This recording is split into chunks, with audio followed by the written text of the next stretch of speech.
Aujourd'hui, on parle d'une déclaration qui a fait du bruit dans le monde entier. Donald Trump, l'ex-président des États-Unis, menace Vladimir Poutine d'une manière inédite. Il lui dit « Soit tu arrêtes cette guerre ridicule, soit tu fais face aux conséquences ». Une menace claire et directe. Mais derrière ces mots, que se cache-t-il vraiment? Restez avec nous pour un décryptage. Tout commence avec la guerre en Ukraine, une guerre qui a divisé l'opinion mondiale. Poutine, comme un géant rusé, a envahi l'Ukraine en 2022, mais la résistance ukrainienne a fait plus que tenir. Les sanctions économiques ont frappé la Russie de plein fouet et la communauté internationale cherche une issue. C'est là que Trump entre en scène. Dans un post sur son réseau social Truth, Trump déclare qu'il imposera de lourdes sanctions à la Russie si Poutine ne met pas fin à cette guerre. Il parle de taxes élevées, de nouvelles sanctions commerciales, mais il met aussi les choses au clair. Finissez cette guerre de manière facile ou difficile, mais elle doit finir. Mais pourquoi cette urgence? Pourquoi Trump se mêle-t-il de cette guerre? Il affirme que si lui avait été au pouvoir, cette guerre n'aurait jamais eu lieu. Un mélange de fierté, de mégalomanie et de vision stratégique. Trump, c'est l'homme qui aime s'imposer. La menace de Trump, c'est du Trump pur et dur. Un homme d'affaires avec un ego démesuré, prêt à bousculer tout le monde pour arriver à ses fins. Il ne parle pas à Poutine comme à un égal, mais comme à un subordonné.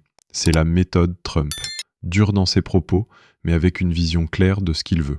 Tu arrêtes cette guerre ou tu fais face à des conséquences. Pas de négociation, pas de demi-mesure. Bien sûr, la Russie ne reste pas silencieuse. Le Kremlin répond en parlant de dialogue égalitaire. Mais est-ce vraiment égalitaire ? Si Poutine accepte cette pression, cela signifierait-il une capitulation? Ou est-ce simplement un coup de bluff? Vladimir Poutine, avec son ego tout aussi surdimensionné, ne va pas se laisser intimider facilement. Il a résisté à l'OTAN pendant des années et il est perçu comme une figure forte. Mais Trump, lui, met la pression. Une guerre de nerfs où chacun cherche à montrer qu'il a plus de pouvoir que l'autre. Les conséquences de cette guerre? Des millions de vies perdues, des sanctions économiques, des millions de réfugiés et une Europe en proie à une crise énergétique.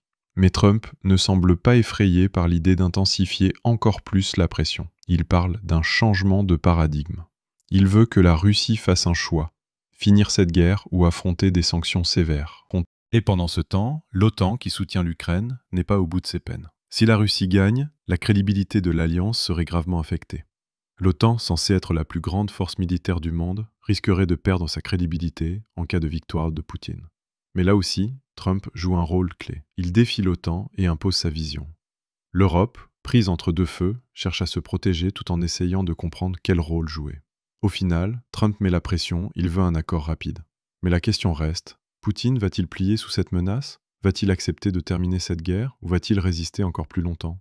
L'avenir de la guerre en Ukraine dépend de ces jeux de pouvoir. Mais ce qui est clair, c'est que Trump, avec sa méthode brutale, a bien l'intention de forcer la main de Poutine.